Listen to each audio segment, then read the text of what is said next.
جمعے کا دن ہے، شب جمعہ جو کل رات گزر گئی جمعرات کی، اور جمعے کے دن درود شریف پڑھنے کی بہت زیادہ فضیلت ہے، بہت زیادہ ثواب ہے.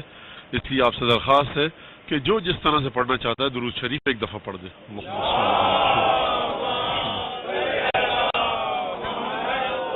اعوذ باللہ من الشیطان الرجیم، بسم اللہ الرحمن الرحیم. الحمد للہ الذی جعل الحمد مفتاحا لذکرہ وسببا للمزید من فضله ودلیلا على آلائه وعظمته، والصلاة والسلام على عبده وأمين وحيه وخاتم رسله سيدنا ومولانا أبي القاسم محمد وعلى أهل بيته الطيبين الطاهرين الذين أذهب الله عنهم الرجس وطهرهم تطهيرا، واللعن الدائم على أعدائهم أجمعين. أما بعد، فقد قال الله تبارك وتعالى في قرآنه المجيد وفرقانه الحميد وقوله الحق وهو أصدق القائلين. أعوذ بالله من الشيطان الرجيم. ألف لام ميم، ذلك الكتاب لا ريب فيه هدى للمتقين الذين يؤمنون بالغيب ويقيمون الصلاة ومما رزقناهم ينفقون. درود بھیجے محمد علی محمد.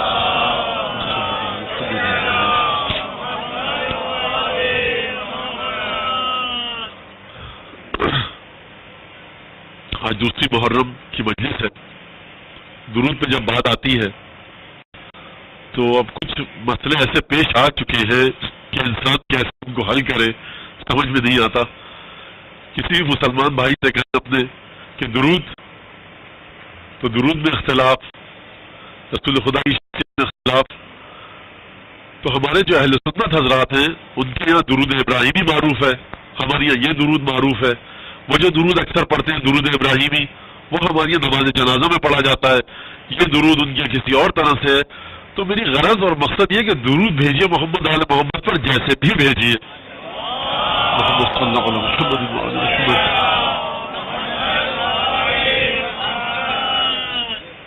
کوئی اس میں اختلاف یا جھگڑا نہیں ہے. وہ جس کے لیے آپ درود بھیج رہے ہیں نا، جو شہر لولاک ہے، جو قیامت میں شفاعت کروائیں گے، جن کی ہم سب امت ہے، وہ جانتے ہیں کہ کون محبت کے ساتھ درود بھیج رہا ہے اور کس کے دل میں میری کتنی محبت ہے، کس کے دل میں میری محبت کتنی کم ہے، کتنی زیادہ ہے. تو درود ان تک جاتا ہے. ان کو سامنے رکھ کر درود بھیجیے، ان کی آل کو سامنے رکھ کر درود بھیجیے. نہ مجھے میرے بارے میں سوچیے، نہ اس مجمع کے بارے میں سوچیے، نہ کسی اور کے بارے میں. درود بہرحال آسمان پر جاتا ہے. یہ حدیث نقل کی ہے اہل سنت اور اہل تشیع دونوں کے علماء نے کہ من صلی علیہ مرۃ صلی اللہ علیہ عشرا، جو مجھ پر ایک دفعہ درود بھیجتا ہے خدا اس پر 10 مرتبہ درود بھیجتا ہے.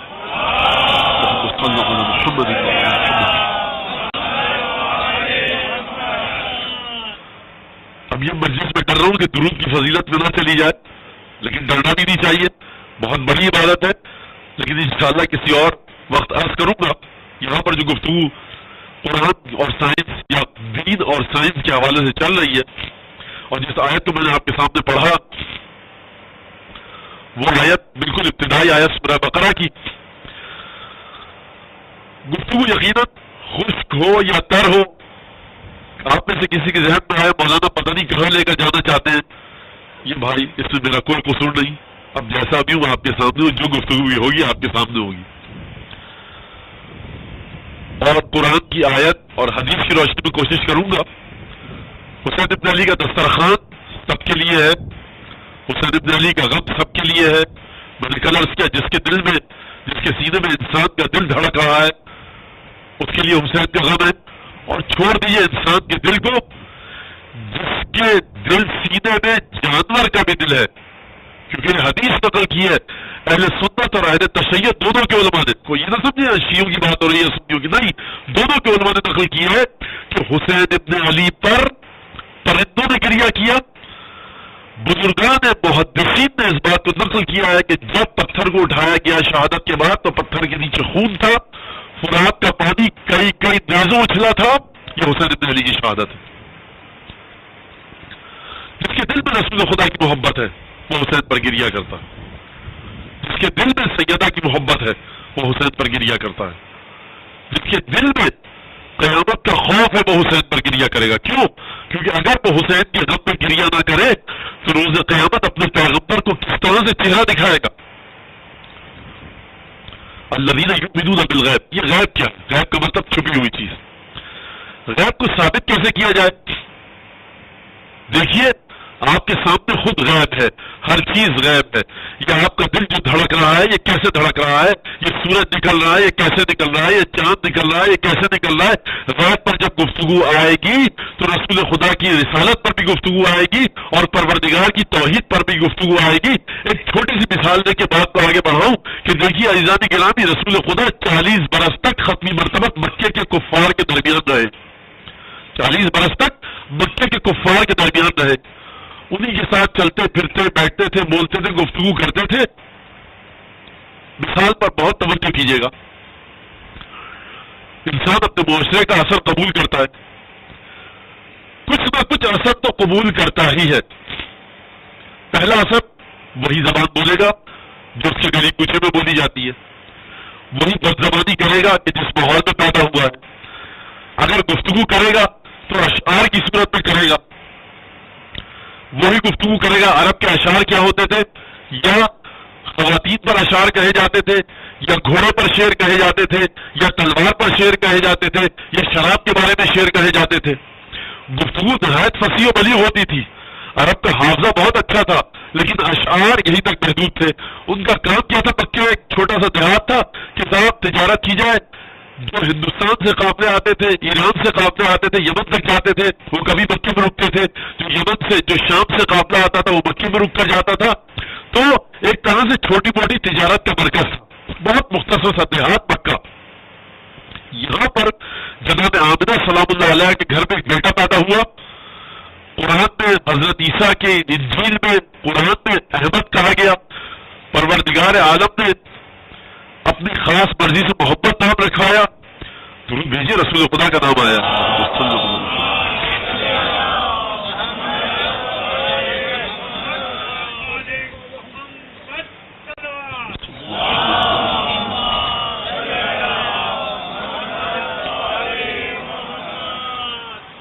اور جو شخص جس معاشرے میں پیدا ہوتا ہے اگر اس معاشرے کی ویلیوز کے مطابق گفتگو نہ کرے، اس معاشرے کی اسکلز اسے نہ آتی ہو، تو یہ نقص ہے، کمال نہیں ہے یا نہیں؟ اب ہر شخص مان لاہو لائن میں پڑا ہوا ہے بنی ہاشم کے علاوہ، تو یہ پہلی غیب کی دلیل ہے کہ یہ محمد مصطفیٰ تمہارے بچے میں پیدا ہوا۔ باپ نہ تھا جو تربیت کرتا، ماں 6 برس کی عمر میں، 4 برس کی عمر میں دنیا سے چلی گئی، دادا نے پالا، دادا اسی معاشرے میں رہتے تھے۔ تو یہ مانیے کہ خاندان سب سے مختلف تھا، یا یہ مانیے کہ کوئی غیبی طاقت تھی جو اس بچے کی پرورش کر رہی تھی؟ جب یہ بچہ گفتگو کرتا تھا تو اس انداز سے کہ جو شراب اور زنا کے نشے میں چور تھے وہ تک مجبور ہوگا کہنے پر کہ تم صادق اور امین ہو۔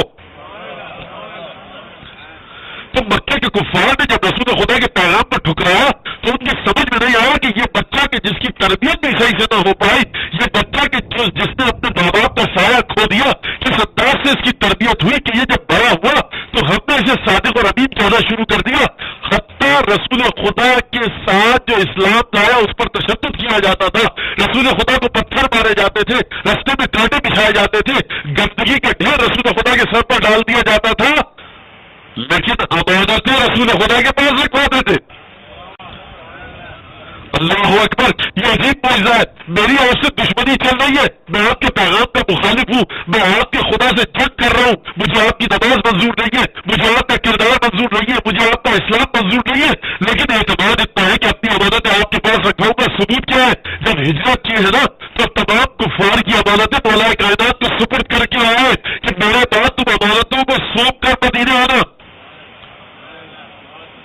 یہ غیب کی دلیل نہیں ہے، پیغام پہنچا اسلام کا۔ یہ بچے 8ویں 7ویں جماعت کی اسلامیات میں پڑھ چکے ہیں کہ رسول خدا نے اب ابو قبیس پہ چڑھے اور کہا کہ قولوا لا الہ الا اللہ تفلحوا، اگر میں تم سے یہ کہوں اے معاشر قریش کہ پہاڑ کے پیچھے سے دشمن کی فوج آ رہی ہے تم مان لو گے؟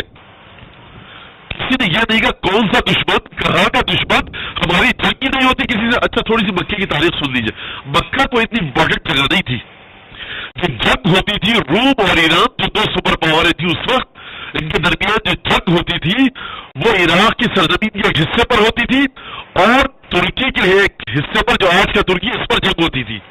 یمن مرکز تھا ایرانی حکومت کا، یہاں پر کبھی یہ جو مکہ تھا اور مدینہ تھا، یہ جو جزیرہ نما عرب تھا، یہ اتنا بیکار، اتنی بیکار سرزمین تھی کوئی اس پر جھگڑا نہیں کرتا تھا، کر کے کیا کریں گے؟ اچھا میٹر آف پریسٹیج ہے کہ سیاچن گلیشیئر ہمارے اور ہندوستان کے درمیان تو صاحب ایک الگ مسئلہ ہے تو برفیلی چٹان، لیکن صاحب اس پر جنگ جاری ہے، وہ ہمیں مل جائے تو کیا ہو جائے گا، آپ کو مل جائے تو کیا ہوگا، لیکن میٹر آف پریسٹیج ہے۔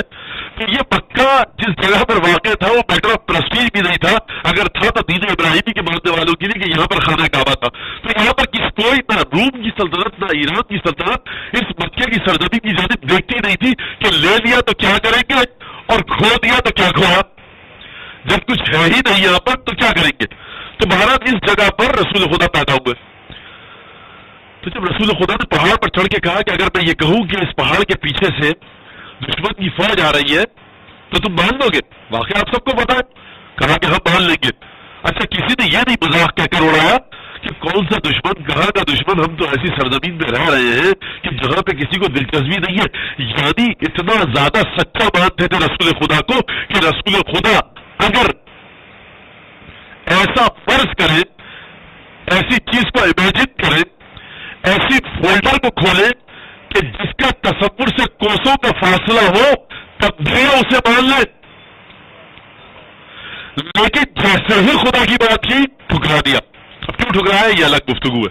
تو یہ سب سے پہلا غیب تو خود رسول خدا کی زندگی ہے، اور غیب تو اگر سمجھنا ہے رسول خدا کی زندگی میں تو آئیے مولا کائنات کی خدمت میں نہج البلاغہ میں جو خطبہ دیا۔ اچھا وہ ایک بات رہ گئی، وہ بھی کہہ کے آگے بڑھوں کہ جو معاشرے کی ویلیوز ہوتی ہے، معاشرے کی ویلیوز جو ہوتی ہے اس کے ہٹ کر کوئی چلے اور اسے وہ چیز نہ آتی ہو تو معاشرے میں اس کی سرزنش کی جائے گی، کنڈم کیا جائے گا، اس کا نقص ہوگا، خامی ہوگی۔ رسول خدا جب قرآن لے کر آئے، قرآن کی آیتیں پڑھی تو بہت بڑے بڑے صاحب وہاں پر فصیح و بلیغ لوگ تھے، ان کے پاس قرآن رکھا گیا، کہا اس قرآن کو رکھ کرو، کہو کہ یہ شعر ہے، کہا کہ میں عالم ہوں، اعلم الشعراء العرب ہوں، عالم میں کلام عرب ہوں، عرب کا پورا کلام میرے سامنے ہے، جتنے بھی شاعروں کے شعر میرے سامنے ہیں کوئی بھی اس قرآن جیسا نہیں ہے۔ میں شعر کہوں تو کیسے کہوں، یہ شعر نہیں ہے۔ رسول خدا کس معاشرے میں پڑھ رہے تھے کہ جہاں پر ابن جیسے شاعر تھے، جہاں پر لبید جیسے شاعر تھے، جہاں پر جمیل جیسے شاعر تھے، ان شعراء کے درمیان رہے۔ قرآن میں سورہ یاسین نے کہا وَمَا عَلَّمْنَاهُ الشِّعْرَ وَمَا يَنبَغِي لَهُ إِنْ هُوَ إِلَّا ذِكْرٌ لِّلْعَالَمِينَ۔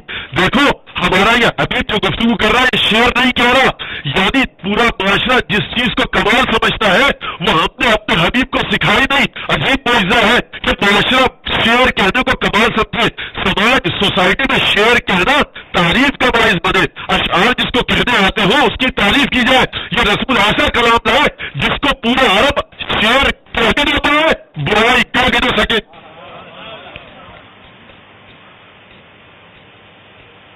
کیا کہے گا وَمَا عَلَّمْنَاهُ الشِّعْرَ وَمَا يَنبَغِي لَهُ، ہم نے شعر نہیں سکھایا۔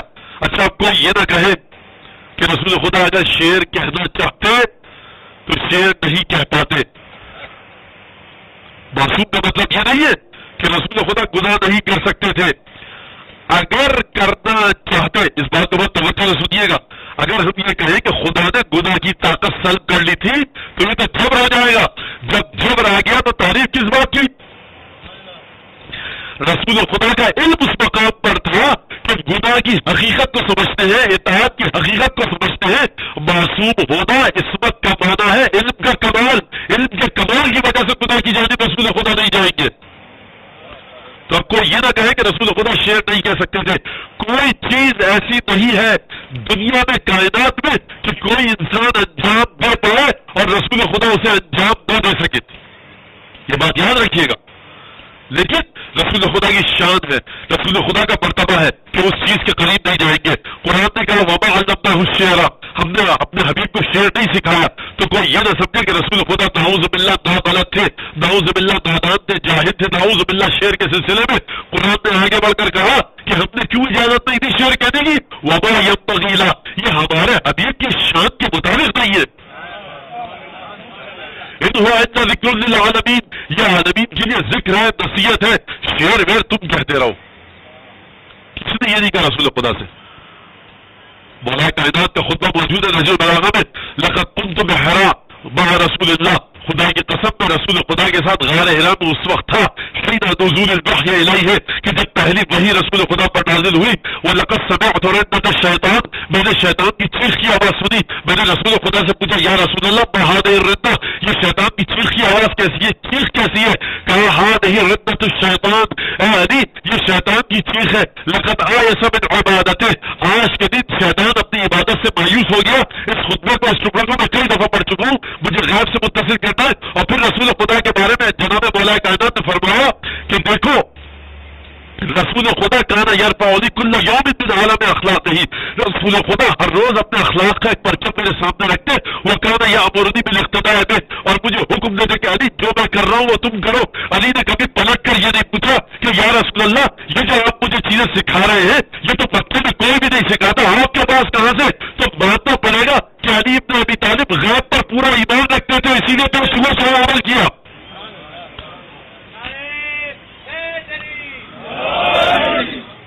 اور فرمایا کہ رسول خدا بچپن سے پروردگار نے ملکن من ملائکتہ، پروردگار نے اپنے ایک ملک کو، فرشتے کو رسول خدا کے ساتھ کر دیا تھا کہ جو رسول خدا کی حفاظت کرتا تھا، انہیں ہر برائی سے بچاتا تھا.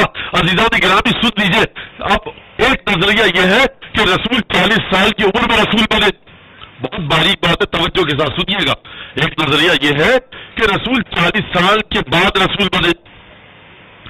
ایک نظریہ یہ ہے کہ جب نبی جب سے پیدا ہوتا ہے وہ اسی منزلت پر ہوتا ہے کہ جس جگہ پر معاشرے کے دوسرے لوگ ہوتے ہیں یہ رسول ان سے کہیں افضل ہوتا ہے. اگر یہ کہا جائے، اس بات کو مان لیا جائے کہ رسول 40 سال کی عمر میں رسول کو اچھی اور بری باتیں پتہ لگی، تو مولا کائنات کے اس خطبے کو آپ کہاں پر رکھیں گے کہ جہاں مولا فرما رہے ہیں کہ جب سے رسول خدا نے ہوش سنبھالا، جب سے رسول خدا نے ہوش سنبھالا، جب سے رسول خدا نے ہوش سنبھالا. کب سے ہوش سنبھالا یہ رسول سے پوچھیے، مجھے نہیں پتا. یہ ہمارے اور آپ کے گھر کا بچہ نہیں ہے کہ جب مونٹیسری یا کنڈر گارڈن میں جانا شروع کرے تب کہا جائے کہ اب ہوش سنبھالا. یہ رسول خدا کی بات ہو رہی ہے کہ جب پیدا ہوا تو فارس کے کنگرے گر پڑے، آتش کدہ بجھ گیا، دریاچہ ارومیہ، دریاچہ ساوا خشک ہو گیا، ساوے کی جھیل خشک ہو گئی. بت قدوں میں ایک پریشانی بچ گئی کہ آج واقعہ کیا ہوا ہے کہ ہمارے بت گر گئے. اسلامیات کی کتاب کی بات ہے، یہ تو بہت نچلی سطح کی کہ یہ رسول جس حلیمہ سعدیہ کے گھر میں جا کر رہے اس کے ریوڑ کی بکریوں میں دودھ اتنا زیادہ آ جائے کہ وہ احساس کر کے کوئی برکت آ گئی ہے.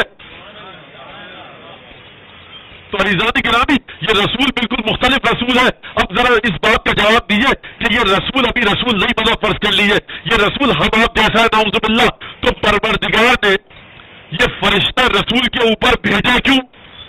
بہت توجہ کیجیے گا، بہت توجہ. یہ فرشتہ نازل کس پر ہوتا ہے؟ مریم پر نازل ہوئے، زکریا پر نازل ہوئے، ادریس پر نازل ہوئے، پیغمبروں پر نازل ہوئے، اولیاء پر نازل ہوئے. جناب آسیہ پر نازل ہوا نہیں ہوا قرآن میں ذکر نہیں ہے، لیکن لگتا ایسا ہے جو جناب آسیہ کا مرتبہ ہے کہ یقیناً فرشتے نازل ہوئے ہوں گے. یہ فرشتہ نازل کیوں ہوتا ہے؟ یہ مجھ پر نازل کیوں نہیں ہو جاتا؟ یہاں پر اب ہو سکتا ہے آپ میں سے کسی پر نازل ہو جائے. پاکستان میں بہت سارے کام ہو سکتے ہیں. یہاں پر بقول کسی کے کہ میڈیکل سائنس جو آج تک کرنے میں ناکام رہی، دیواروں پر لکھا ہوتا ہے کہ شرطیہ علاج میڈیکل سائنس ناکام ہو گئی، دیواروں پر چاکنگ ہو رہی ہے. اور ہر کام ہمارے یہاں میں اکثر کہتا ہوں چاکنگ کے ذریعے ہوتا ہے. اور عجیب عجیب مسئلے، عجیب عجیب مرحلے ہیں. کسی کو خواب میں کچھ دکھ جاتا ہے، کسی کو خواب میں کچھ دکھ جاتا ہے. ہمارا معاشرہ بڑا عجیب ہے کہ ہم انجینئرنگ، میڈیکل سائنس اور ہیومن سائنسز کے بارے میں مراکز کی طرف دیکھتے ہیں، ہارورڈ، کیمبرج، آکسفورڈ، وہاں سے کتاب لکھ کر آئی، ہم اس کو مانتے ہیں۔ اگر کوئی کراچی شہر کے کونے میں خدرے میں کسی جگہ پہ کوئی جاہل آدمی جس نے یونیورسٹی کی شکل نہ دیکھی ہو کتاب لکھ دے اس موضوع پر تو ہم اسے قابل ذکر نہیں سمجھتے۔ لیکن مزے کی بات ہے کہ دین میں آ کر ہم یہی کرتے ہیں۔ دین ایسی یتیم چیز ہے کہ نہ اس نے نجف کی کبھی شکل دیکھی ہو، نہ قوم کی شکل دیکھی ہو، نہ اس نے حدیث کا مطالعہ کیا ہو، نہ تفسیر کا مطالعہ کیا ہو، نہ اسے قواعد آتے ہو دین کے قوانین کو نکالنے کے۔ کوئی بھی کتاب لکھ دے بس دل کو پسند آ جائے عوام کے، صاحب وہ لکھتی ہے کہ اللہ دے اور بد ڈالے۔ یہ صاحب جو مؤلف اور مصنف اور آتھر ہیں یہ کہاں پر رہتے ہیں؟ جی عطا ہے مولا کی، مولانا آپ کو کیا تکلیف ہے؟ مولا عطا نہیں کر سکتے کیا؟ جس کو چاہے وہ علم دے۔ ہاتھوں کو جوڑ کر ایک بات کہوں، عطا پر یقین ہے آپ کو؟ مولانا آپ لوگ تو چلتے ہیں، آپ سمجھتے ہیں کہ جو شیروانی ٹوپی میں ہوتا ہے یا امامے میں بس وہی دین چلا سکتا ہے۔ اب میں امامے کی حمایت نہیں کر رہا، میں امامے کی حمایت کر سکتا ہوں کیونکہ آیت اطہیر امامے والوں کے لیے نہیں اتری ہے اور نہ ٹوپی اور شیروانی والوں کی مذمت کی گئی ہے۔ آپ معیار پر پرکھیے، جو معیار کے مطابق بات کرے چاہے ٹوپی اور امامے میں ہو اس کی بات سنیے، اور اگر معیار پر نہ اترے تو امامے والا بھی اس کی بات ٹھکرا دیجیے۔ تو ایک بات کہتا ہوں میں آپ سے، آپ خدا کی عطا پر یقین رکھتے ہیں؟ ہاں، تبھی تو کہہ رہے ہیں کہ وہ کراچی کے کسی کونے میں رہتے ہیں، انہوں نے دین پر کتاب لکھ دی، کبھی عقائد پر کتاب لکھ دی، کبھی احکام پر کتاب لکھ دی، کبھی فقہ پر کتاب لکھ دی، آڑی ترچھی اونگی بولگی قسم کی باتیں دل میں پسند آ گئی۔ حمایت کون کر رہا ہے؟ وہ جسے یہ نہیں پتا کہ صاحب اب یہ بات کہنے دیجیے مجھے، ممبر سے کہہ دوں کہ استقرا اور استنجا کا فرق جسے نہیں پتا لفظی وہ حمایت کر رہا ہے، اور لکھنے والا کون ہے؟ جسے یہ نہیں پتا کہ قرآن کا آخری سورہ کون سا ہے اور پہلا سورہ کون سا ہے، جسے تفسیر کے مبانی اور بنیادی اصول نہیں پتا وہ کتاب لکھ رہا ہے، اور تعریف کرنے والا وہ ہے کہ جسے پوچھا جائے وضو میں پہلے سیدھا ہاتھ دھلتا ہے الٹا ہاتھ یہ نہیں پتا، تعریف کر رہے ہیں آپ کس کی؟ بڑی زبردست کتاب لکھی ہے فقہ پر، بڑی زبردست کتاب لکھی ہے عقائد پر، آپ کیا جانتے ہیں حضور؟ نہیں مولانا دیکھیے، نجف نہیں گئے، کم نہیں گئے، مدرسے میں نہیں گئے، لیکن آتا ہے مولا کی پنجتن کی آتا ہے۔ ہاتھ جوڑ کے ایک مثال پیش کرتا ہوں اپنے بچوں کے لیے، نوجوانوں کے لیے، خدا کی عطا ہے، ہاں ہے، خدا علم ڈال سکتا ہے کسی کے بھی دل میں، بالکل ڈال سکتا ہے۔ تو قبلہ ایسا ہے کہ میں کل صبح جب اٹھوں گا تو میں کہوں گا شب جمعہ میں نے بیٹھ کر چلہ کھینچا اور پروردگار نے، اب بات اگر میرے دعوے پر ہے اور بات میرے کلیم کے مطابق ہے، جس چیز کا میں آرگیو کروں، جس چیز کا میں دعویٰ کروں، اگر اسے سچ مان لیا جائے کیونکہ میں دعویٰ کر رہا ہوں، تو کل میں دعویٰ کروں گا کہ رات بھر میں نے بیٹھ کر دعا کی، پروردگار نے مجھے ہارٹ بائی پاس کرنے کی طاقت عطا کر دی ہے۔ تو آپ کے والد گرامی کو پروردگار صحت دے انشاءاللہ، یا آپ کے بزرگوں کو، جب ان کو دل کی تکلیف ہو تو میرے پاس میں آئیے گا۔ قبلہ کیسے ہو سکتا ہے یہ؟ کیوں نہیں ہو سکتا؟ آپ تو کل تک کہہ رہے تھے کہ اللہ جس کو چاہے عطا کر دے، تو جب دین کی بات آتی ہے تو ہر بے در و پیکر اور آڑے ترچھے آدمی کی بات کو آپ مان لیتے ہیں، یہ کہہ کر کے خدا نے عطا کیا ہے، لیکن آپ کی جان کی بات آئی تو آپ ڈرتے ہیں میرے پاس کہ آپ کا سینہ کاٹ دوں۔ حضور بچے سے آپ نہیں سنتے ہیں نا، میں گیا روزے پر مجھے عطا ہو گئی، اب لائیے آپ کا اوپن بائی پاس کروں، اوپن ہارٹ سرجری کروں، کہتے جائیں گے نہیں، آپ اپنے سینے کا ڈائسیکشن نہیں کرنے دیتے کہ ایک جان جانے کا خطرہ ہے، لیکن آپ دین کے ڈائسیکشن کا ہر ایک کو اختیار دیتے ہیں کہ جو جاہل میرا آدمی ہے کتاب لکھ دیتا ہے۔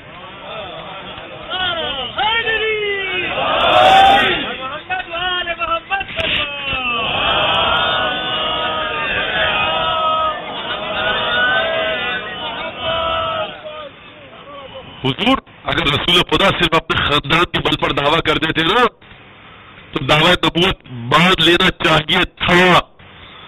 جناب ہاشم سے لے کر نسل اسماعیل ہے، کسی کو کبھی کسی تاریخ میں نہیں دکھا کہ جناب عبد المطلب نے بتوں کے سامنے سر جھکایا ہو، کسی تاریخ میں نہیں لکھا جناب ہاشم عبد المناف نے جناب عبداللہ نے بتوں کے سامنے سر جھکایا ہو، کسی تاریخ میں نہیں لکھا کہ نبی کریم کی والدہ گرامی نے بتوں کے سامنے سر جھکایا ہو۔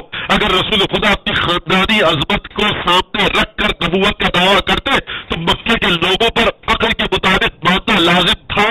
40 برس لگا دیے اپنے آپ کو بدوانے اور پہچانوانے کے لیے کہ جس غیب کی باتیں میں کرنے والا ہوں، جس قرآن اور دین کی باتیں میں کرنے والا ہوں، دیکھو اپنا کردار اس انداز سے پیش کروں گا کہ تم سے پہلے کہلواؤں گا صادق اور امین، اور پھر غیب کی بات پیش کروں گا۔ تو یہ رسول خدا ختمی مرتبہ محمد صلی اللہ علیہ محمد،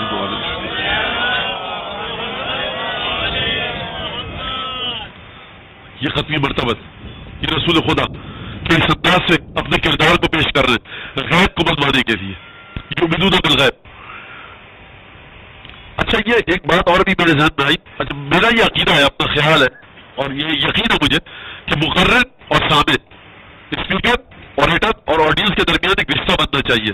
اگر وہ رشتہ بن جائے تو پھر بہت آرام سے گفتگو ہو, اور ضروری نہیں کہ کوئی آپ بات اگر بھول گئے کہنا تو پھر وہ بیچ میں یاد آئے آپ نے نہیں کیا سوچیں گے لوگ. ارے لوگوں کو سوچنے دیجیے, جس کی ذمہ داری ادا کرنی ہے آپ کو, جس کے نام پہ فرض بچھا ہے, دیکھیے وہ کیا سوچ رہا ہے.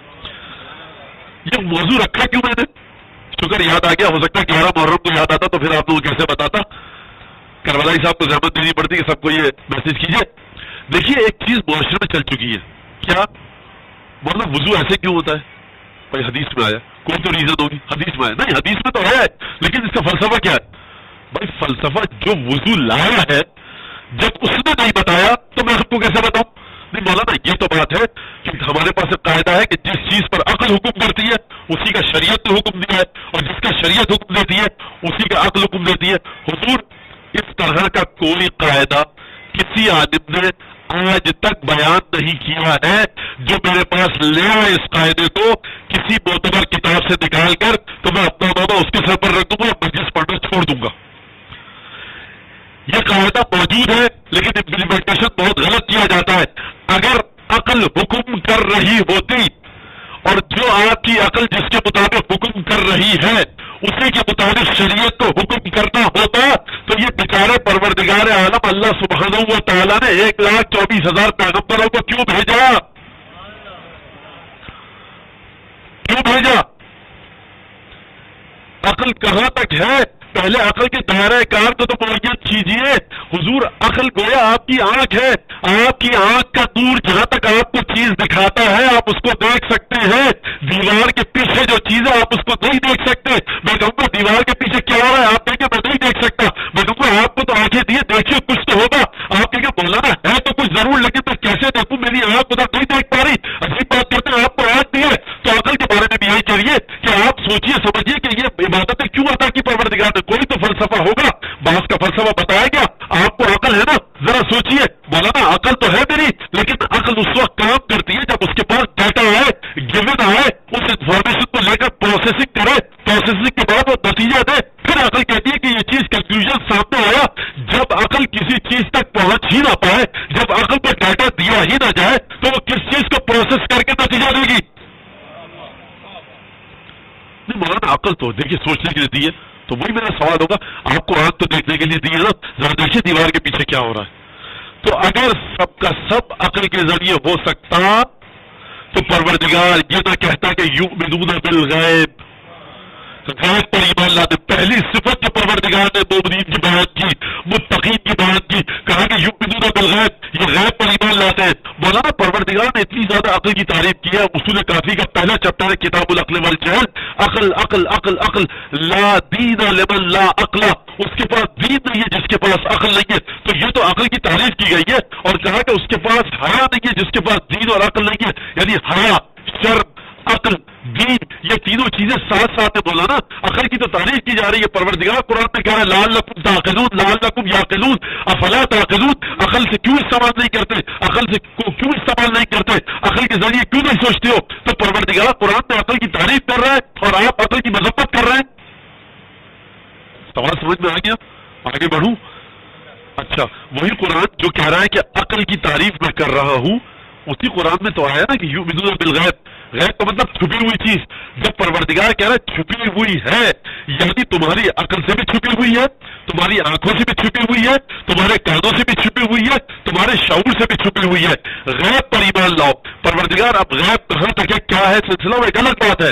لہذا اس مسئلے کو حل کر کے آگے بڑھنا ہوگا کہ جو پروردگار غیب کی تعریف کر رہا ہے اور متقین کی تعریف کر رہا ہے کہ یہ متقین غیب پر ایمان لاتے ہیں.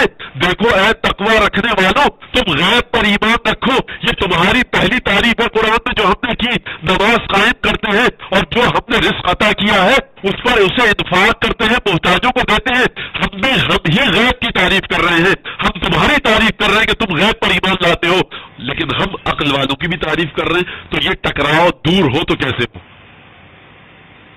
اگر آپ یہاں تک آ گئے اور یہ ٹکراؤ اور کولیجن آپ نے سمجھ لیا اور یہ تصادم آپ نے سمجھ دیا، یہ جو ہیڈ ٹو ہیڈ کالیجن ہو رہا ہے، تو اب میں اس ہیڈ ٹو ہیڈ کالیجن کو حل کر کے آگے بڑھوں گا۔ ایک اور حدیث بتا دوں کہ چھٹے امام فرماتے ہیں کہ ان دین اللہ لا یصاب بالعقول،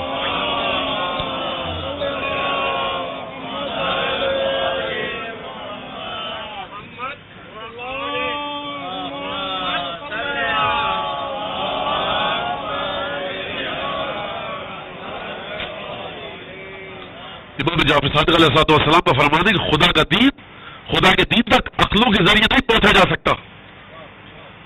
تو چھٹے امام کہہ رہے ہیں کہ جو ہماری گفتگو خانوادہ رسالت اہل رسول کا ایک طریقہ ہے، 8ویں امام کی حدیث ہے، ما خالف کتاب ربنا لم نقله یما قلنا فضربوه علی الجداد مزخرف باطل۔ 8ویں امام فرماتے ہیں کہ دیکھو جو چیز ہم نے کہی ہے تمہیں شک ہو رہا ہے، قرآن پر پرکھو، قرآن کے ذریعے جانچو، اگر ہماری کہی ہوئی بات قرآن کے مخالف ہے دیوار پر دے مارو، باطل ہے، غلاظت ہے، گھناؤنی چیز ہے، تجھی سے ہمارا کوئی تعلق نہیں اس سے۔ معیار قرآن ہے، معیار خدا کی کتاب ہے۔ تو جب اگر چھٹے بات یہ فرما رہا ہے کہ خدا کے دین تک عقلوں کے ذریعے نہیں پہنچا جا سکتا، اور ادھر پروردگار مسلسل عقل کی تعریف کر رہا ہے، اور امام فرما رہے ہیں کہ عقل کے ذریعے دین تک نہیں پہنچا جا سکتا، اور خدا اپنے دین کو سمجھانے کے لیے عقل کا استعمال کر رہا ہے اور غیب کا بھی استعمال کر رہا ہے، تو یہ چیزیں جمع کیسے ہوں گی؟ سولوشن کیا ہے اس کا؟ یہاں تو ٹکراؤ نہ ٹکراؤ ہے، کولیجن ہے، یہ حل کیسے ہوگا؟ بس اب یہاں سے میں اس کو حل کر کے گفتگو آگے بڑھاؤں، جو میں سوچنا چاہتا تھا کہ توحید پر دلائل دوں کہ آج کل ایک فیشن چل گیا جی ایتھیسٹ ہے۔ ہم جب بچے تھے، بہت چھوٹے تھے، تو ایک فیشن تھا ہمارے زمانے میں کہ جس کو بھی اپنی عیش و مستی میں غرق رہنا ہوتا تھا، ڈوبنا ہوتا تھا، ایک بہت بڑی تعداد ایسی تھی اور بہت سے نظریاتی لوگ تھے، وہ کہتے تھے کہ جی ہم سرخی ہیں، ہم کمیونسٹ ہیں۔ رشیا پورا اس وقت موجود تھا، ہمارے بچپنے کی بات ہے اور لڑکپن تک کی بات ہے، بلکہ نوجوانی تک کی کہہ لیجیے بات ہے۔ تو اس وقت رشیا تھا تو سرخی ہیں، کمیونسٹ ہیں، اور وہ ساری باتیں۔ اگر آپ ان سے پوچھیں کہ کمیونزم اور سوشلزم میں فرق کیا ہے، اکنامیکل سسٹم کیا ہے، سوشل سسٹم کیا ہے، معاشرے کو کیسے چلایا جائے گا، اختصاصی مالکیت پوزیشن کی کیا بات ہے، ان کو کچھ نہیں پتا ہوتا تھا۔ بس ایک نعرہ آ جاتا تھا جی ہم سرخی، بھائی آپ سرخی تو کس بات کے سرخی جب آپ کو نظریات ہی نہیں پتا۔ اس کی مثال ایسی ہے جیسے میں آپ سے ہم مسلمان ہیں، آپ کے پیغمبر کا نام کیا ہے نہیں پتا، کتاب کون سی ہے آپ کی پتا نہیں، انجیل شاید زبور شاید توریت شاید بھگوت گیتا شاید گرنتھ صاحب پتا نہیں۔ تو بھائی آپ کو اپنی کتاب نہیں پتا، آپ کو اپنے مسائل نہیں پتا، آپ کو اپنے پیغمبر کا نام نہیں پتا، پھر کس بات کیا مسلمان ہے، قبر میں کیا جواب دیں گے؟ تو ہمارے بچپن میں لوگ سرخے ہوتے تھے۔ تو آج تک وہ ایک دوسری شکل اختیار کر کے آئے جی آپ ایتھیسٹ ہیں، خدا کو نہیں مانتے مولانا، کیوں بہت پڑھے لکھے۔ تو میرے خیال سے آئنسٹائن اور کانٹ اور اتنے بڑے بڑے فلسفی یہ لوگ پڑھے لکھے نہیں تھے کیا کہ یہ لوگ خدا کو مانتے ہیں؟ اب یہ ایک بہت بڑی بحث ہے، اگر موقع مل سکا اس پر گفتگو کروں گا کل، اور آج میں توحید کے دلائل سوچ کر آیا تھا گفتگو ہوگی، لیکن گفتگو بہرحال جہاں پر چل رہی ہے آپ کے سامنے، تو ایک درود بھیجیے تاکہ میں سوچ سکوں کہاں تھی گفتگو کرنا چاہیے۔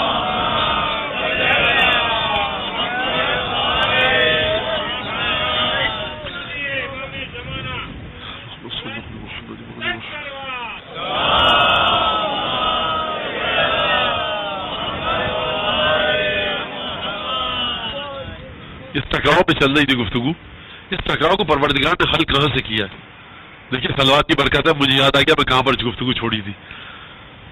دیکھیے میں نے ابھی عرض کیا کہ عقل ایک جگہ تک آپ کو لے کے جاتی ہے، اس سے آگے پھر عقل نہیں دکھاتی۔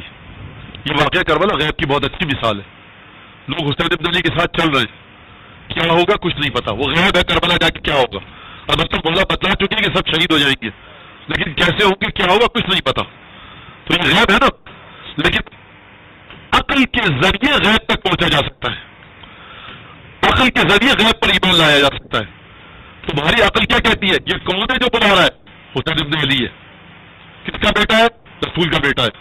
اس کی ماں کون ہے؟ فاطمہ زہرا۔ کیا اس کے خاندان میں کبھی غداری، نجاست، دھوکہ، جھوٹ، فریب، مکر ہے؟ نہیں ہے۔ تو اگر اسی خاندان میں کبھی مکر نہیں ہے اور اب تمہیں بلا رہا ہے اور کہہ رہا ہے دیکھو ہمارے ساتھ جاؤ گے شہید ہو جاؤ گے. تو اس سے سچا آدمی کون ہے؟ عقل کہتی ہے اس کے ساتھ ہو جاؤ، ہوگا کیا نہیں پتا، لیکن عقل کہہ رہی ہے اس کے ساتھ ہو جاؤ.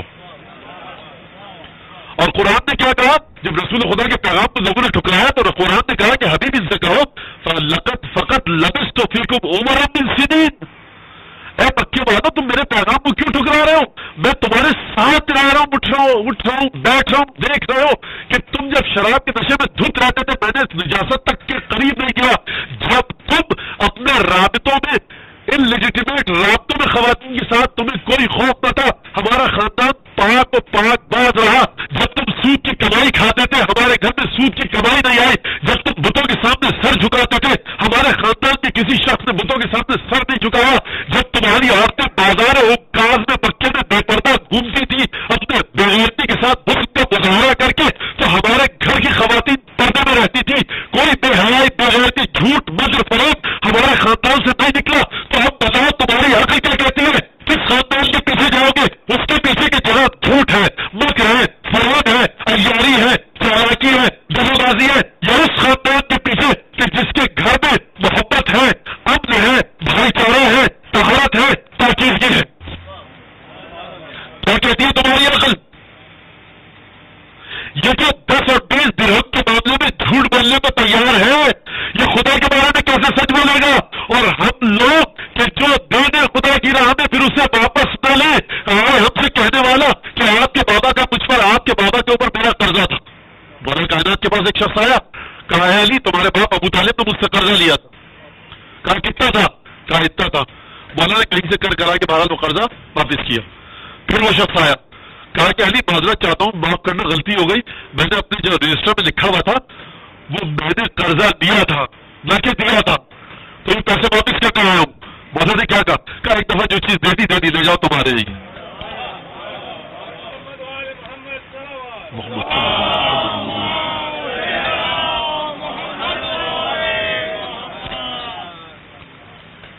یہ وہ گھرانہ ہے تو کیا شرافت ہے، عقل کہتی ہے اس کے پیچھے چلے. اب میں بچوں کے لیے مثال دے کے مسائل کی منزل کی طرف آؤں. ڈاکٹر آپ کو دوائیں دیتا ہے، کوئی ٹیبلٹ ہری ہوتی ہے، کوئی سفید ہوتی ہے، کوئی لال ہوتی ہے. کیا آپ کی عقل سمجھ سکتی ہے کہ لال ٹیبلٹ میں کون سی دوا ہوگی اور یلو ٹیبلٹ میں کون سی دوا ہوگی؟ عقل نہیں سمجھ سکتی. لیکن آپ کی عقل کیا کام کرتی ہے؟ آپ کہتے ہیں میری طبیعت خراب ہے، 1 مہینے سے طبیعت خراب چل رہی ہے، کسی ایسے ڈاکٹر کا پتہ لگائیے، دوستوں سے کہتے ہیں، خاندان والوں سے کہتے ہیں کہ جس کی بہت اچھا ڈاکٹر ہو، تجربہ کار ہو. آپ کے دوست احباب رشتے دار میڈیکل کالجز سے تعلق رکھنے والے دوڑ بھاگ کرتے ہیں اور آپ کو ایک ڈاکٹر کا پتہ بتاتے ہیں. آپ پوچھتے ہیں کیا ہوا؟ صاحب یہ امریکہ سے پڑھا لکھا ہے اور FRCS کیا ہے اور FMG کیا اور کیا کیا ڈگریاں جو آج کل A سے لے کے Z تک وہ سب کی ہیں، اور کراچی میں ان ہاسپٹلز میں رہ چکا ہے، 23 سال کا تجربہ ہے، اور یہ سب باتیں. اب آپ کی عقل سوچتی ہے اچھا فلاں کالج سے کیا ہے، امریکہ میں فلاں کالج سے کیا ہے، 23 سال کا ایکسپیرینس ہے، وہاں آپریشن کر چکا ہے، ٹھیک ہے. بلائٹ تھراپی تو نہیں کرتا، یعنی اٹکل میں اندازے کے ساتھ اپنے دوائیں تو نہیں دیتا. جیسے بہت سے مولانا حضرات سے پوچھے کہ خبز واجب ہے یا نہیں، وہ کہتے ہیں احتیاطاً دے دیجیے. بھیا احتیاطاً اس کے لیے 1-1.5 لاکھ روپے کا مسئلہ خرچ ہو جائے گا، آپ نے کہہ دیا احتیاطاً دے دیجیے، ذرا سوچ کے مسئلہ مرجع تقلید سے پوچھ کے بتائیے. مولانا نماز نہیں ہو گیا، احتیاطاً دوبارہ پڑھ لیجیے، جو فتویٰ ہے وہ بتلائیے. تو بہت سے ڈاکٹر بھی ایسے ہوتے ہیں احتیاطاً 8-10 قسم کی اینٹی بایوٹک لکھ دی، کوئی اینٹی بایوٹک تو نشانے پر لائے گی نہیں، یہ بڑے اچھے طریقے سے کام کرتا ہے. اب آپ کی عقل نے کیا کہا؟ آپ کی عقل نے آپ پر دباؤ ڈالا کہ اس ڈاکٹر کے پاس جائیے. ہوتا ہے ایسا نہیں ہوتا؟ اب آپ چلے گئے، ڈاکٹر نے آپ سے کہا کہ دیکھیے 1 ہفتے تک اس ٹیبلٹ کو آدھا کر کے کھائیے گا، 15 دن بعد 2 ٹیبلٹ کھائیے گا، اور پھر 15 دن کے بعد یہ ٹیبلٹ بند کر دیجیے گا. یہ صبح کے ناشتے سے پہلے کھائیے گا، یہ بعد میں کھائیے گا. ایسے ویسے سب دواؤں کا سلسلہ آپ سب حضرات جانتے ہیں. آپ یہ نہیں کہتے اسے ڈاکٹر صاحب یہ میری سمجھ میں نہیں آ رہا کہ 15 دن تک آدھی ٹیبلٹ، 15 دن کے بعد پھر پوری ٹیبلٹ، پھر 20 دن کے بعد ٹیبلٹ کو بند کر دوں، یہ میری عقل میں نہیں آ رہا. ڈاکٹر کہہ رہا دیکھیے جب آپ اس دروازے سے اندر آئے تھے نا تو آپ کو اپنی عقل کو استعمال کرنا تھا کہ کس ڈاکٹر کے پاس جا رہے ہیں. جب آپ نے بچپن میں تو آپ کی ماں باپ نے پڑھا دیا لا الہ الا اللہ محمد رسول اللہ، اب جب بڑے ہو گئے نا تو اپنی عقل سے سوچ دیجیے کہ لا الہ الا اللہ محمد الرسول اللہ جب ایک دفعہ کہہ دیا دین حق ہے، آپ نے دیکھا دین کون لایا ہے؟ دین کی اودیہ کون ہے؟ قرآن کیسی کتاب ہے؟ رسول خدا کی سیرت کیا تھی؟ رسول کا کردار کیا تھا؟ سنت حسنہ، سنت طیبہ، حیات طیبہ، پورا کردار آپ کے سامنے آتے کہ یہ رسول خدا ہمارے جھوٹ نہیں بول سکتے، کردار بہت بلند تھا۔ عقل نے جیسا ہی دیکھا کردار بہت بلند تھا، کہا کہ کلمہ پڑھ لے، دل سے کر تک باپ نے سکھایا تھا، اب اپنے دل سے کلمہ پڑھ لے، اب جو یہ رسول حکم دے۔ اب یہ مت کہنا کہ صبح کو تو فریش ہوتے ہیں، یا رسول اللہ 25-30 رکعت واجب کر دینا تاکہ ایکسرسائز بھی ہو جاتی اور نماز بھی ہو جاتی۔ یا رسول اللہ یہ کیا بات ہے کہ جو مردار گوشت، بکرے کا گوشت وہی جو 4 رکھے ذبح کر کے کاٹا جائے، جو جھٹکے کا گوشت ہے اس کی ایک بوٹی تو کھانے کی اجازت دیجیے، یہ جہاں لگ جائے ہم بات کریں، ہماری عقل میں سمجھ میں نہیں آ رہا۔ حضور آپ کی عقل کی اوقات کیا ہے؟ ہمارے بچپن میں کہا جاتا تھا جب بخار ہو جائے تو لحاظ اوڑھ کے سو جاؤ، پسینہ آئے گا بخار اتر جائے گا۔ اب ڈاکٹر کہتے ہیں خدا کے لیے کام مت کریں۔ ڈاکٹرس حضرات کے ساتھ مجھے بیٹھنے کا اتفاق ہوا تو گفتگو ہوئی، ظاہر سی بات ہے کہ ہم لوگ دین کے جو مسائل ہیں وہ پوچھتے ہیں، ڈسکس کرتے ہیں، تو انہوں نے کہا کہ پہلے کہتے تھے کہ دانتوں میں برش کیا جائے ایک خاص اینگل سے، اب وہ ریسرچ غلط ثابت ہو گئی، اب اس اینگل سے 4 ریسرچ انہوں نے مجھے بتائی کہ برش کرنے کا یہ طریقہ ہے۔ تو اے انسان، تو آج تک دانتوں کو صاف کس طرح سے کیا جائے اس کی حقیقت تک نہیں پہنچ سکا، تو روح کی ترقی تک کیسے پہنچو گے؟ میرے بھائی عقل کو ایک حد تک لے کر جاؤ، اس کے بعد اپنی عقل کو چھوڑ دو۔ جب آپ جہاز میں بیٹھتے ہیں تو عقل سے کہتے ہیں کہ صاحب سب سے اچھی ایئر لائن کون سی ہے؟ یہ وہ ایئر لائن تو نہیں کہ جس کا جہاز ایئرپورٹ سے کچھ کلومیٹر پہلے ہی اتر جاتا ہے یا ایئرپورٹ پر اترتا ہے۔ جب آپ نے دیکھ لیا پائلٹ اچھا ہے، سمجھ میں آ گیا، اب پائلٹ کہہ رہا ہے بیگ ڈال لیجیے، بیگ کھول لیجیے، اب یہ کیجیے، اب وہ کیجیے، اب کرسی کو اپنی یوں کیجیے، اب یہ مت کیجیے، اب وہ مت کیجیے۔ آپ بار بار جا کر کیپٹن سے نہیں پوچھتے، ٹرین میں جب ٹرین ڈرائیور عملہ آ کر آپ کو کوئی بات کہتا ہے اس سے بار بار نہیں پوچھتے، آپ کہتے ہیں بھائی یہ زیادہ جانتا ہے۔ یہ ٹکٹ خریدنے سے پہلے سوچنا چاہیے تھا۔ تو عزیزان گرامی، یہ جو کہا جا رہا ہے نا کہ دین عقل ہے، بالکل عقل ہے، لیکن کس کی عقل؟ اس کی عقل کہ جو معراج پر جا کر جس نے خدا کے فرمان کی روشنی میں اپنی عقل کو پرورش دی، وہ جسے پروردگار معراج تک لے گیا، اس کی عقل کے مطابق۔ چھوٹا سا مسئلہ اسلام کا سود کا کاروبار ہے، اب وہ سود بعض جگہوں پہ حلال ہے، بعض جگہوں پہ حرام ہے، وہ ایک الگ بحث ہے، لیکن جا کر آپ دیکھیے جو اکنامیکل ریسیشن آیا تھا، لوگ کہتے ہیں اس کی بہت بڑی وجہ سود، انٹرسٹ اور لالچ اور حرص تھی، لالچ اور حرص تھی۔ اچھا، اربوں ڈالر کا نقصان ہو گیا، لوگوں نے خودکشیاں کر لی۔ یہ مجھے ایک ماہر اقتصادیات، ماہر معاشیات نے بتایا، یہ میری بات ہے کیونکہ میری فیلڈ نہیں ہے، میں کیسے کہہ سکتا ہوں۔ بہرحال مولانوں کی کئی قسمیں، کچھ مولانا ہیں جو ہر فیلڈ میں ہیں، کچھ ہم جیسے ہیں جو بیچارے جاہل ہیں، نادان، تھوڑا سا قرآن آتا ہے، تھوڑی سی حدیث آتی ہے، بھائی اس کے علاوہ کچھ نہیں آتا، تو ہماری عادت ہے جس فیلڈ کا جو آدمی ملتا ہے اس سے پوچھ لیتے ہیں۔ اس نے کہا مولانا یہ جو پورا ریسیشن آیا اس کی بنیاد 2 چیزوں پر ہے، ایک انٹرسٹ، وہ خود بینک میں کام کرتے ہیں، بینک میں بہت بڑا عہدے پر تھے، ماہر اقتصادیات ہیں، اور دوسری چیز لالچ اور غیر ذمہ داری۔ اب لالچ اور غیر ذمہ داری سے بچا کیسے جائے؟ لالچ اور غیر ذمہ داری سے جا کر دیکھیے 1400 سال پہلے عبداللہ کے یتیم بیٹے نے لالچ کے بارے میں کیا کہا ہے، غیر ذمہ داری کے بارے میں علی بن ابی طالب نے کیا کہا ہے، من عمل بما لا یعلم، کہ جو من اصلح، جو اصلاح کرنے کی کوشش کرے علم کے بغیر، کان ما یفسدہ اکثر مما یصلحہ، جو اناری آدمی کسی کام پہ جائے گا اور اسے صحیح کرنا چاہے گا، اس سے زیادہ کہ وہ اصلاح کرے تباہ کر دے گا۔ تو 1400 سال پہلے کہہ دیا تھا نا، تو بینک کا جو عملہ تھا جس نے غیر ذمہ داری کا ثبوت دیا مورگیج دینے کے سلسلے میں، اگر وہ اپنی اسٹڈی کر لیتا کہ جس کو قرضہ دیا جا رہا ہے یہ ریٹرن کر سکتا ہے یا نہیں، آپ وہ اپنی رینج تک پہنچانے کے لیے کہ بینک مینیجر نے، بینک کے ڈائریکٹر نے، بینک کے پریزیڈنٹ نے کہا کہ اس برانچ کو $2 million at the end of the year دینا ہے، آپ لگے آپ نے چیک نہیں کیا، آپ نے کسی طرح سے لون $2 ملین تک کی رینج تک پہنچا دوں، غیر ذمہ داری کا مظاہرہ کیا آپ نے، مورگیج کی انسٹالمنٹ واپس نہیں آئی، بینک ہو گیا۔ اگر آپ جا کر علی بن ابی طالب پہ کال پڑھ لیتے، جا کر دیکھو تو صحیح جو تم سے قرضہ لے رہا ہے واپس کر سکتا ہے یا نہیں۔ دوسری بنیاد لالچ، یشیب ابن آدم، وَيَشُبُّ فِيهَا الْخَصْلَتَانِ الْحِرْصُ وَطُولُ الْأَمَلِ. یہ ہمارے رسول خدا ہماری جان قربان ہو 1400 سال پہلے فرما گئے کہ انسان جتنا بوڑھا ہوتا رہتا ہے اس میں لالچ اور لمبی لمبی آرزویں جوان ہوتی رہتی ہیں. فرمایا کہ میں تم پر کفر کے سلسلے میں نہیں ڈرتا اے میری امت, میں یہ نہیں ڈرتا کہ تم کافر ہو جاؤ گے, میرے دین کو چھوڑ دو گے, میں تم پر ڈرتا ہوں کہ تم میں لالچ آ جائے گی. دو چھوٹی چھوٹی حدیثیں اگر دنیا کے یہ بینک والے دیکھ لیتے تو یہاں تک مسئلہ نہیں پہنچتا. تو عزیزان گرامی, یہ غیب کی گفتگو ہے کہ غیب کو کس طرح سے مانا جائے, غیب تک کس طرح سے پہنچا جائے. یہ غیب, اور میں نے عرض کیا کہ اگر کوئی بڑا شخص غیب پر ایمان لائے تو وہ بہت بڑی بات ہے, لیکن حسین ابن علی نے جو قافلہ تیار کیا ہے یہ ان لوگوں کا ہے کہ جو حسین پر پورا اطمینان رکھتے ہیں. چھوڑیے ذکر ابو الفضل عباس کا, علی اکبر کو بھی چھوڑیے, شہزادہ قاسم کا ذکر بھی چھوڑیے. معراج حسین کے قافلے کی یہ ہے کہ جو 3 سالہ بچی بھی ہے نا, خدا واقعی نہیں سمجھ میں آتا. میں جب شہزادی رقیہ اور سکینہ کی عمر دیکھتا ہوں 3 سال کی عمر, اور غیب پر ایمان کا مرتبہ اور مرحلہ یہ ہے کہ کبھی باپ سے شکایت نہیں کی کہ ہمیں مدینے سے اٹھا کر کیوں لائے. سمجھیے کہ جو ہم 3 سال کی بچی کہہ کر گزر جاتے ہیں معمولی چیز نہیں ہے کوئی. مجھے حکم دیا گیا جناب حر کے مسائل پڑھوں تو یہ حر کی مثال وہی ہے کہ غیب پر پورا ایمان.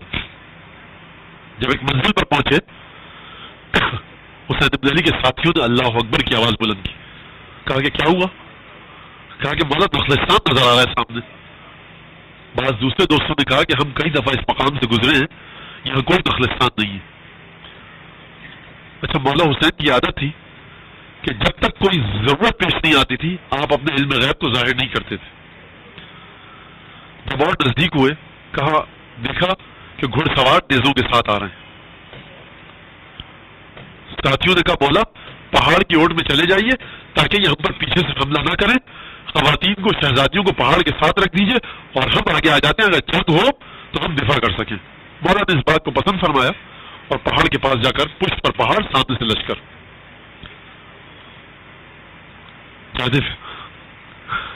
صلی اللہ علیہ وسلم, یعنی کیا گیا آدمی. خدایا بیاہ کے سید الشہداء جو مشکلات ہیں لوگوں کی دور فرما اور ہمیں اس قابل بنا کہ حسین ابن علی کی معرفت پیدا کر سکے. جب لشکر نزدیک آیا تو حسین ابن علی نے دیکھا کہ حر کے لشکر کی زبانیں نکلی ہوئی ہیں, جانوروں کی زبانیں نکلی ہوئی ہیں.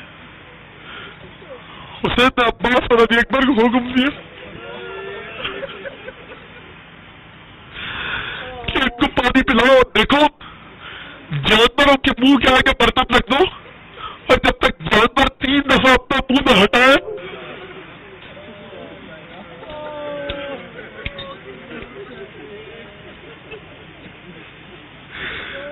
برتن مت ہٹانا.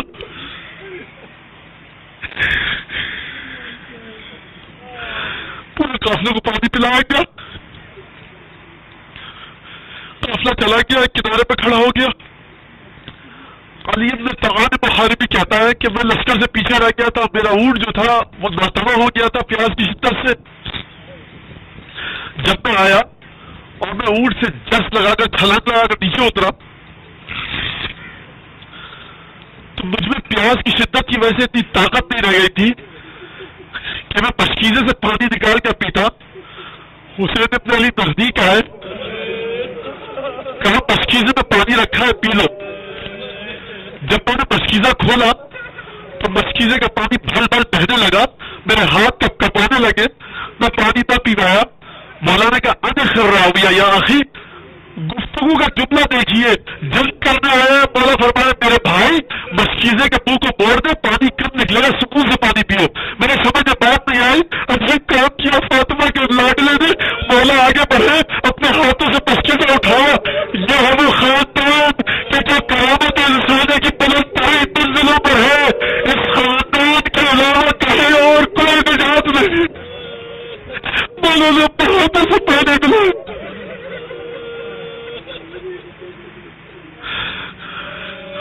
گفتگو ہوئی ہر سے, گفتگو آپ کے سامنے مجھ سے ہمارا مسائل نہیں بڑھا رہے. گفتگو ہوئی کہا مولا حسین. حسین نے کہا حر ظہر کا وقت ہو چکا ہے. اتصلی مع اصحابک ام تصلی معنا قال بل نصلی معک. حر تم الگ جماعت کھڑی کرو گے ہم الگ جماعت کھڑی کریں گے اپنے ساتھیوں کے ساتھ پڑھو گے ہمارے پیچھے. حسین امام وقت ہے. حسین کو یہ حق حاصل نہیں پروردگار کی جانب سے کہ کسی کے پیچھے نماز پڑھ سکے. اور میرے پیچھے نماز پڑھو گے یا الگ نماز پڑھو گے, یہ دوسرا کوئی آپشن ہی نہیں ہے کہ ہم تمہارے پیچھے پڑھیں یا تم ہمارے پیچھے. تم ہمارے پیچھے پڑھو گے یا الگ پڑھو گے, تیسرا کوئی راستہ نہیں. یا ہمارے ساتھ ہو امامت کہتی ہے, یا ہمارے ساتھ ہو یا ہمارے مخالف ہو. کابل نصلی معک کہ ہم رسول اللہ آپ کے ساتھ نماز پڑھیں گے. بس یہی وہ نماز تھی جس نے حر کو بچایا. اور دوسرا ایک کام کیا حر نے کہ جب حسین ابن علی آگے بڑھنے لگے تو یزید کے حکم کے مطابق حر نے حسین کا رستہ روکا. حسین نے ایک دفعہ بفر کر کہا سکلت کا امک, اے حر تیری ماں تیرے غم میں روئے, تو میرا رستہ روکا ہے. حر نے جواب دیا, کیا جواب دیا؟ لو كان غيرك من العرب ذكرهم بالشك لذكرت امه بالشك ولكن يا حسین اگر عرب میں کسی اور نے میری ماں کا نام اس انداز سے لیا ہوتا تو میں نے اس کی ماں کے لیے بددعا کرتا کہ تیری ماں تیرے غم میں روئے, لیکن میں کیا کروں, آپ کی ماں کا نام فاطمہ ہے. ولا نقدر الا ذکر الصلوات والسلام, ہم سوال درود کے آپ کی ماں پر کچھ اور نہیں بھیج سکتے. بس یہ وہ جملہ تھا جس نے حر کو بچا لیا. ایک دفعہ صبح عاشورا آئی, حر پریشان ہوئے, کرے تو کیا کرے. ایک دفعہ حر نے لشکر چھوڑا, حر نے لشکر نہیں چھوڑا, حر کے بیٹے نے لشکر چھوڑا, دو بھائیوں نے لشکر چھوڑا, غلام نے لشکر چھوڑا. حر آ رہا ہے, کہا پاس دیکھو کون آ رہا ہے, کہا مولا یہ حر ہے. قبیلہ بنی تمیم کے لوگ موجود, کہا مولا حر لگتا ہے لیکن آیا عجیب انداز سے, ہاتھ بندھے ہوئے ہیں, ڈھال الٹے ہوئی ہے, تلوار مشغول ہے. ایک دفعہ گھوڑے سے اپنے آپ کو زمین پر گرایا, کہا مولا مولا حسین میں ہوں جسے رسول زمانیوں میں ڈرایا. رسول اللہ یبنی رسول اللہ اور فاطمہ کے بیٹے میری وجہ سے زیادہ دیکھنا پڑا کہ توبہ کا کوئی رستہ ہے. یہ فاطمہ کا بیٹا ہے, ارے کائنات کی توبہ قبول کرتا ہے. کیا ہوں تو مہمان بن کے آیا ہے. ارے جب تو کسان بن کے آیا تھا تجھے ہم نے پانی پلایا تھا, اب تو مہمان بن کے آیا ہے. یہ فاطمہ کا دروازہ ہے, یہ ہر ایک کی توبہ قبول ہوتی ہے. پر کے ہاتھ چھوڑے کہا مولا جان کو قبول کرنے کی اجازت دیجیے. بس ایک دفعہ ہو کے زخم پر زخم لگے, مختصر گرم وسائل اور بساطنے کے لیے کیا. مولا سیدہ آپ سے درخواست ہے کہ اپنے بچے کے صدقے میں اس موضوع کی دعا پر نظر کیجیے. مولا سید صحابہ یہ آپ کے صحابہ پر کیجیے کر رہے ہیں. بس ایک دفعہ ہو دعا پر زمین پر آئے.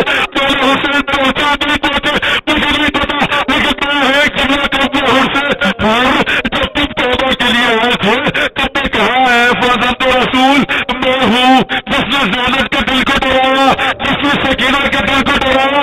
میری وجہ سے بیٹی اس خوفناک سرزمین پر آئی, تمہیں اتنی شرم آئی کہ تم دروازہ خیمہ تک جائے, وہیں سے جا کر شہید ہو گئے. میں کہوں گا ہوں کاش تو سارے غریبوں میں ہوتے یہ زینب کی وجہ سے. ارے تم دروازہ خیمہ تک جا پائے, کاش ہوتے اس رسول زادی کو جن ظلموں کا سامنا کرنا پڑا. وہ رسول کی تو بنا کوئی کاموں سے کچھ چھین رہا ہے, کوئی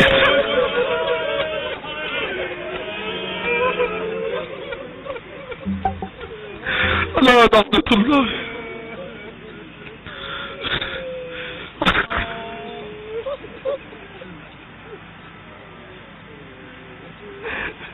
اللهم بحق محمد وآل محمد صل على محمد وآل محمد وعجل فرجك وأهلك عدوهم واكفنا ما همنا وعجل لوليك الفرج بجاه محمد وآله الأطهار. نکل رہا ہے, یہ چاند نکل رہا ہے, یہ کیسے نکل رہا ہے؟ غیب پر جب گفتگو آئے گی تو رسول خدا کی رسالت پر بھی گفتگو آئے گی اور پروردگار کی توحید پر بھی گفتگو آئے گی. ایک چھوٹی سی مثال دے کے بات کو آگے بڑھاؤں کہ دیکھیے عزیزان گرامی, رسول خدا 40 برس تک ختمی مرتبہ مکے کے کفار کے درمیان رہے. 40 برس تک مکے کے کفار کے درمیان رہے, انہی کے ساتھ چلتے پھرتے بیٹھتے تھے, بولتے تھے, گفتگو کرتے تھے. مثال پر بہت توجہ کیجیے گا. انسان اپنے معاشرے کا اثر قبول کرتا ہے. کچھ نہ کچھ اثر تو قبول کرتا ہی ہے. پہلا اثر وہی زبان بولے گا جو اس کے گلی کوچے میں بولی جاتی ہے، وہی بدزبانی کرے گا کہ جس ماحول میں پیدا ہوا ہے. اگر گفتگو کرے گا تو اشعار کی صورت میں کرے گا، وہی گفتگو کرے گا. عرب کے اشعار کیا ہوتے تھے؟ یا خواتین پر اشعار کہے جاتے تھے، یا گھوڑے پر شعر کہے جاتے تھے، یا تلوار پر شعر کہے جاتے تھے، یا شراب کے بارے میں شعر کہے جاتے تھے. گفتگو نہایت فصیح و بلیغ ہوتی تھی. عرب کا حافظہ بہت اچھا تھا، لیکن اشعار یہیں تک محدود تھے. ان کا کام کیا تھا؟ مکے میں ایک چھوٹا سا دیہات تھا کہ صاحب تجارت کی جائے. جو ہندوستان سے قافلے آتے تھے، ایران سے قافلے آتے تھے، یمن تک جاتے تھے، وہ کبھی مکے میں رکتے تھے. جو یمن سے، جو شام سے قافلہ آتا تھا، وہ مکے میں رک کر جاتا تھا. تو ایک طرح سے چھوٹی موٹی تجارت کا مرکز تھا، بہت مختصر سا دیہات مکہ. یہاں پر جناب آمنہ سلام اللہ علیہ کے گھر میں ایک بیٹا پیدا ہوا. قرآن میں حضرت عیسیٰ کے انجیل میں، قرآن میں احمد کہا گیا. پروردگار عالم نے اپنی خاص مرضی سے محبت نام رکھوایا. درود بھیجیے، رسول خدا کا نام آیا.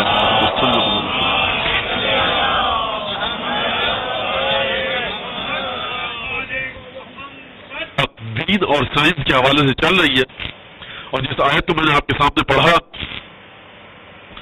وہ آیت بالکل ابتدائی آیت سورہ بقرہ کی.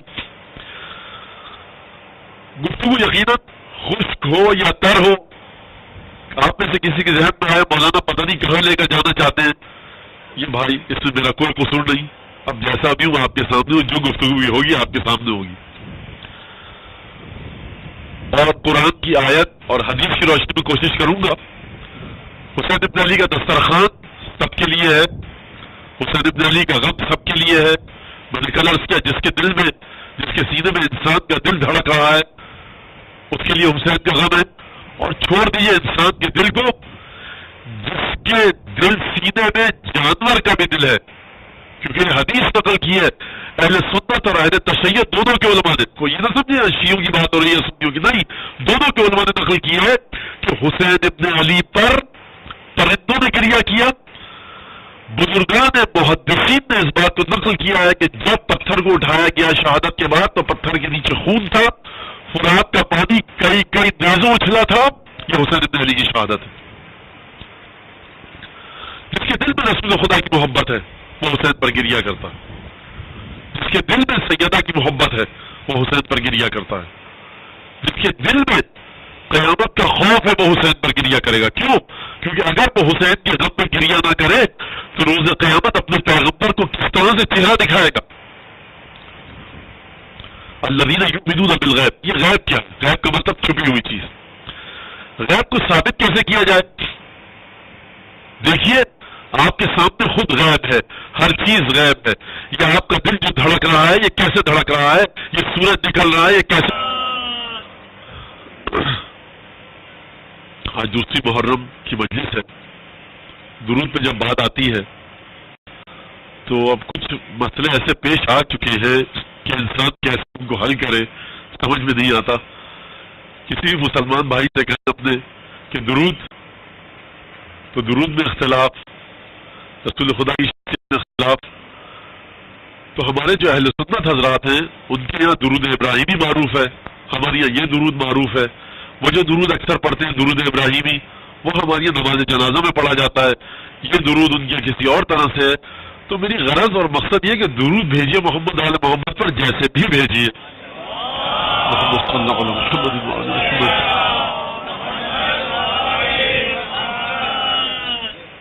کوئی اس میں اختلاف یا جھگڑا نہیں ہے.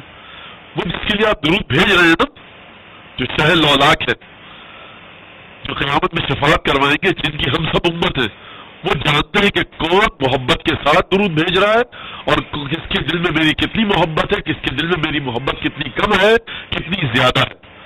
تو درود ان تک جاتا ہے.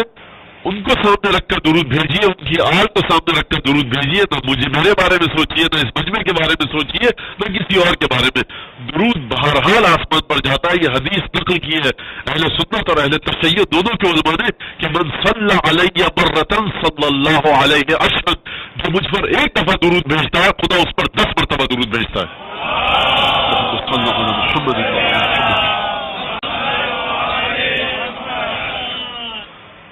اب یہ مجلس میں ڈر رہا ہوں کہ درود کی فضیلت میں نہ چلی جائے، لیکن ڈرنا بھی نہیں چاہیے، بہت بڑی عبادت ہے، لیکن انشاءاللہ کسی اور وقت عرض کروں گا۔ یہاں پر جو گفتگو قرآن اور سائنس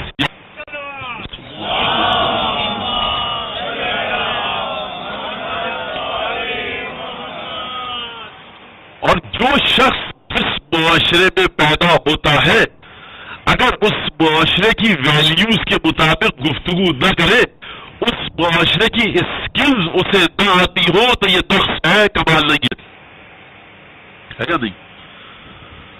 اب ہر شخص مان لاہو لائن میں پڑا ہوا ہے بنی ہاشم کے علاوہ،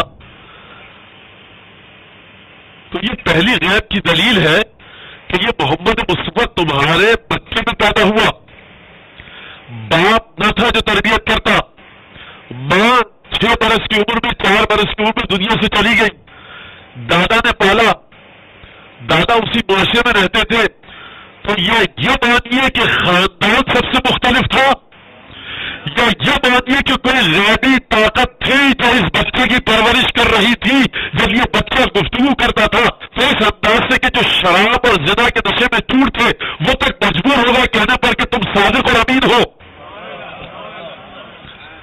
تو مکے کے کفار نے جب رسول خدا کے پیغام پر ٹھکرایا تو ان کی سمجھ میں نہیں آیا کہ یہ بچہ کہ جس کی تربیت بھی صحیح سے نہ ہو پائی، یہ بچہ کہ جس نے اپنے ماں باپ کا سایہ کھو دیا، کس انداز سے اس کی تربیت ہوئی کہ یہ جب بڑا ہوا تو ہم نے اسے صادق اور امین کہنا شروع کر دیا۔ حتیٰ رسول خدا کے ساتھ جو اسلام لایا اس پر تشدد کیا جاتا تھا، رسول خدا کو پتھر مارے جاتے تھے، رستے میں کانٹے بچھائے جاتے تھے، گندگی کا ڈھیر رسول خدا کے سر پر ڈال دیا جاتا تھا، لیکن امانتیں رسول خدا کے پاس رکھواتے تھے۔ اللہ اکبر، یہ عجیب معجزہ ہے۔ میری اور سے دشمنی چل رہی ہے، میں آپ کے پیغام کا مخالف ہوں، میں آپ کے خدا سے جنگ کر رہا ہوں، مجھے آپ کی نماز منظور نہیں۔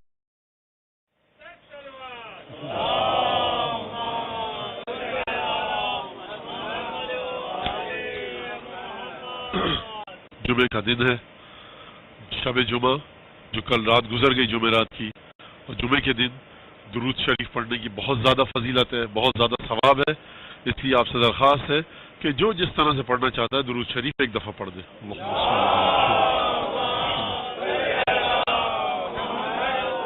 اعوذ باللہ من الشیطان الرجیم، بسم اللہ الرحمن الرحیم، الحمد للہ الذی جعل الحمد مفتاحا لذکرہ وسببا للمزید من فضله ودلیلا على آلائه وعظمته، والصلاة والسلام على عبده وأمين وحيه وخاتم رسله سيدنا ومولانا أبي القاسم محمد وعلى أهل بيته الطيبين الطاهرين الذين أذهب الله عنهم الرجس وطهرهم تطهيرا، واللعن الدائم على أعدائهم أجمعين. أما بعد، فقد قال الله تبارك وتعالى في قرآنه المجيد وفرقانه الحميد وقوله الحق وهو أصدق القائلين. أعوذ بالله من الشيطان الرجيم. ألف لام ميم، ذلك الكتاب لا ريب فيه هدى للمتقين الذين يؤمنون بالغيب ويقيمون الصلاة ومما رزقناهم ينفقون. درود بھیجے محمد علی محمد.